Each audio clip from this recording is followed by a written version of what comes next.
Hello guys, welcome to my channel. Today I'm going to show you how to generate QR code in InDesign.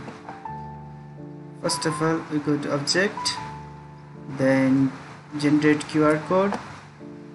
So write something.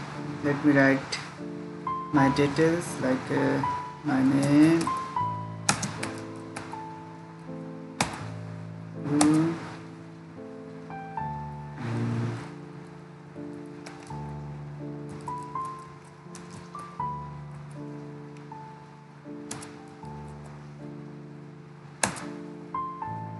let me write some numbers. Okay, then if you want to change any color like blue or this one yellow, okay, black, it's okay. After that, just draw here. See, this is a very easy way to generate QR code here.